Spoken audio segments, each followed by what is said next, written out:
Hey, this is Ghost Robo, and we are back with part 3 of our 4-part Costume Quest complete playthrough. Just wrapping up the mall here, grabbing the last piece of the unicorn costume, and actually, there's quite a surprising number of costumes in the full game. Many more than we even have right now at this point, and as you can see, we have quite a bit. I was only expecting, maybe 4, 5, 6 costumes based on some of the preview footage, but in fact, there are practically double that amount. So we are going to outfit everyone with their best gear right now, or at least their best costume, and we're going to switch our character out to the ninja so we can make use of some ninja invisibility to get past these angry trobogs who we don't really want to fight battling at this point, and kind of become a tiny nuisance. So before we head out of the mall and move on to the climatic boss battle, we are going to boost up with some battle stamps, and actually by the end of the game you'll have so much candy just from playing through and doing some battles that you won't really need to be too choosy with the battle stamps. And actually I'm here just buying all of them in order to get the achievement for collecting each and every stamp, and you don't really need any of the support stamps whatsoever. You can kind of just use the ones that boost attack power or add splash damage. Those are the ones that I used, and I had a cinchy time through the game. So here we are taking the little monorail. I think it's funny that they have a monorail, 3-person monorail going through the mall. Kind of reminds me of that YouTube video of the guys in Japan shoving people onto the train, just pushing and pushing and pushing, and it seems like there's no more room, and there really isn't any more room, yet they they keep shoving guys and girls and children and grandparents onto the train to make sure that it is as jam-packed as possible. So here we are, finding our little brother Reynold, and he seems to be safe and sound. Nothing too traumatic has happened to him, so we will go and grab him. But of course, this ever so happy reunion will not last very long. We're very apologetic. Sorry for making fun of his costume, even though it does look incredibly goofy. He's got some paint smearing down there from the orange into the yellow section. And who wants to be a candy corn anyway? Like, I don't know. I'm not really a big fan of gummy candy or chewy stuff, really whatsoever. It's kind of gross. Gets all stuck in your teeth. And here is Mextol. I have no idea what this guy's name is, but we are about to battle him. He's kind of small to be leading these dudes around, but they're probably just following him because he's got that crazy candy tractor that he's plowing around, even though he's a tiny guy. And we're gonna fight this dude up here before we move out of the mall. And actually, he first sends some Trobog minions at you, but we are actually just gonna skip to the main event. And here is the unicorn transformation with his rainbow plating. So here we are, skipping forward towards the battle with Mextol, whatever. And again, it's business as usual as we use our main attacks until we're able to lower him down enough for the kill. And as you can see, he's level 15 and we're only level 6. So this is quite an extended boss battle. So I'm not going to make you sit through all of it. We're doing some decent damage with the robot and Lady Liberty here, but the unicorn doesn't have as strong of an attack, so it does take some time. They give you these little warnings to let you know that he's ready to charge up for a special attack. And then all you gotta do is defend or use one of the abilities to heal your teammate, or just be prepared for them to die, in which case you'll be fine. You'll just fight with 2 guys and it's not a big deal. As you can see, I did there with the unicorn as we took out Mextol. So pick up the Dozer Dodger achievement, and we've got a group of 4 now, a nice foursome. Uh-oh, Dorsala is back, and she is warning us about Big Bones, who we assume to be a future boss. Some very obvious foreshadowing there. And these cutscenes can get really quiet. As you can tell, you can just hear the faint noise of the wind or of the mall or whatever that noise is of. But other than that, you're just following along with these text bubbles, moving through the cutscenes. And uh-oh, here we go. Another giant gate is in our future. And coincidentally, looking at all these costumes, I have never been any of them. Not a robot, not a unicorn, definitely not candy corn, nor the Statue of Liberty. My favorite Halloween costume, like I mentioned before, I'm not really a big Halloween fan, as I eat pretty darn healthy, not so excited by the candies, but my favorite Halloween costume here, as our brother betrays us due to our nasty comments, my favorite Halloween costume that I wore, probably my Wolverine full bodysuit costume. I was probably 6 or 7, and everybody thought I was the Yellow Power Ranger because that was the hit craze back then, and I got pretty angry to the point where I took off my mask and just said, screw it, I'm the Yellow Power Ranger, whatever, you think what you want to think, I'm going home. And apparently our little group is not going home. We are now trapped in a bramble patch outside a country village with a gigantic looming portal to the underworld, or wherever Dorsala and the other Trowbogs and Mextol and Big Bones and Grubbins and all these other dudes live. But they're getting ready to burn our costumes, as they know that is the source of our power. I don't know, I never felt any source of power from my costumes. Apparently I was missing some of the technology that Ren and Reynold and Everett and Lucy have to transform into beasts of epic proportions. So we're going to get our costumes stolen here very quickly.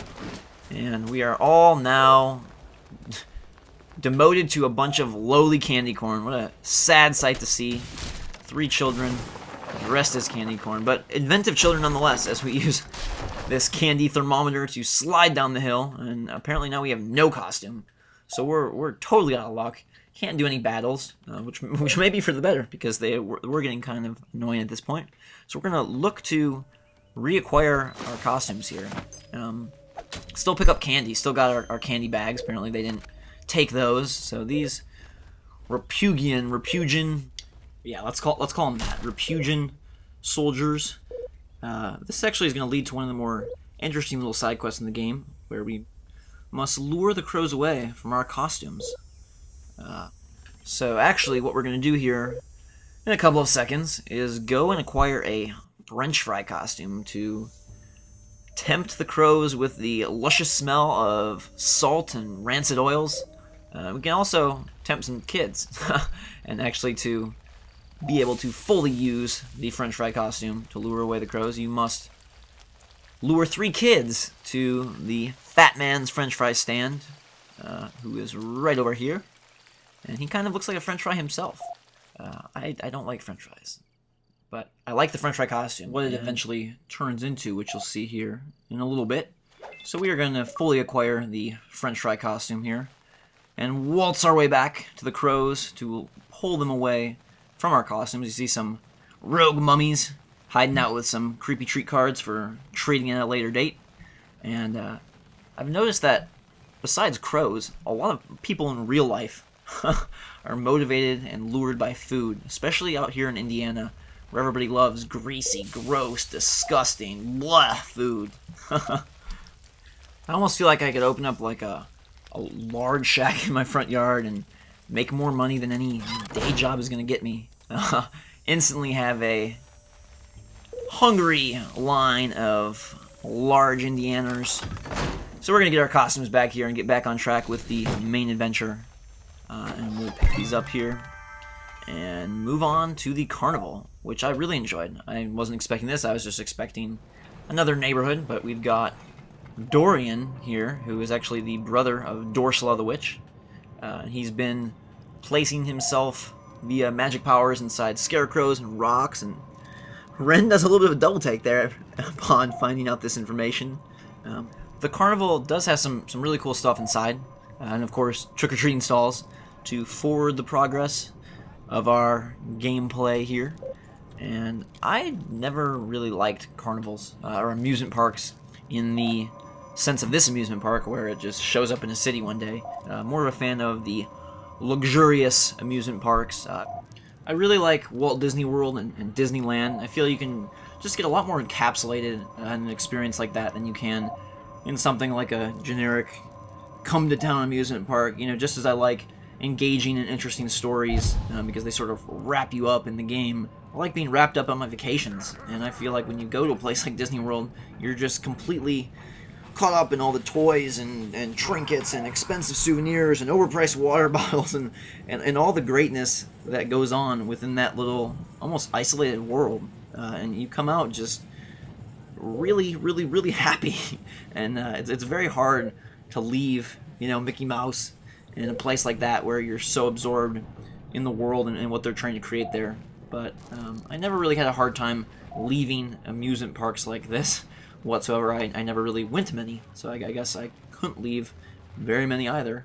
But I gotta imagine there's lots of accidents and problems that go on with, you know, the setup and the takedown and all that goes on with carnivals. So we've got some more trick-or-treating going on here.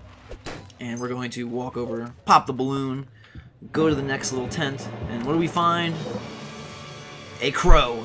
A Crestweller crow inside of a circus. And here you're going to get to see the French Fry Spider, who ends up being one of the weaker characters or weaker costumes, but you know, he's very cool to look at. He's got some great sound effects, and he moves pretty awesomely. It's a nice usage of the French fry costume. Whap whap whap whap whap whap whap. So here you're seeing the Crestweller birds, and they are the third and final variety of enemy that you'll find in Costume Quest. You've got the Grubbins from the first area, you've got the Trovogs from the mall, and finally you have the Crestweller crows from the third and final area. And you'll notice that we're level 7 right now, and the game maxes out at level 10. And I think if you probably just played through without much care for achievements or trophies, you'd probably finish around 7 or 8. But being the kind of guy who loves to get 100%, I ended up at level 10 with about 30 minutes to go in the game. But you know, you could really progress through at 7 or 8 and not have much trouble. So we are going to finish off this final Crestweller assassin here and move on through the carnival. And at this point in the game, my favorite combat costume is probably the Ninja, just because I feel like he does the most damage. But I like to mix it up and see all the crazy power-ups like you have there that these guys can do.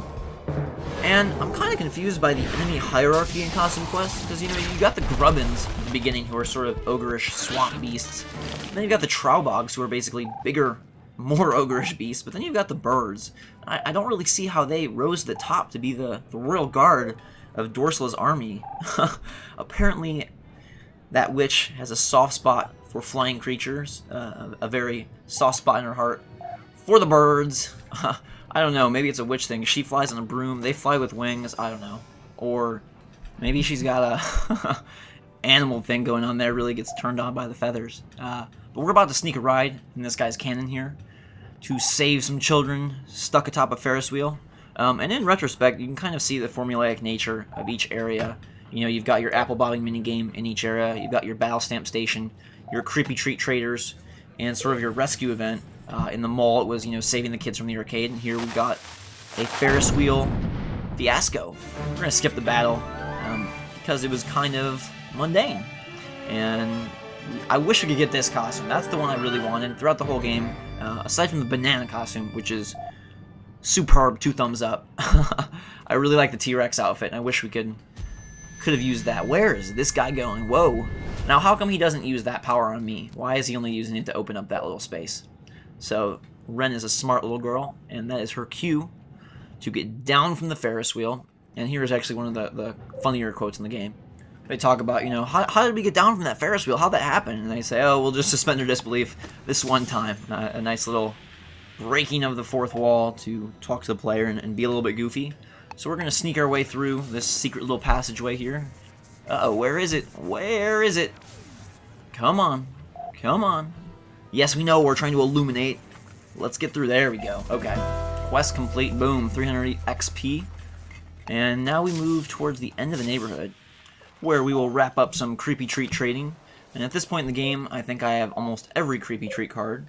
And I believe that the creepy treats are tied to specific enemies, so if you're missing 1 or 2, you're going to have to search out the specific enemy that's holding that card. But yeah, we're only missing 2 here, so we're just about done with that, and we are just about done with this episode. So I want to thank you very much for watching, and look forward to the final episode coming shortly. But until then, we will see you later.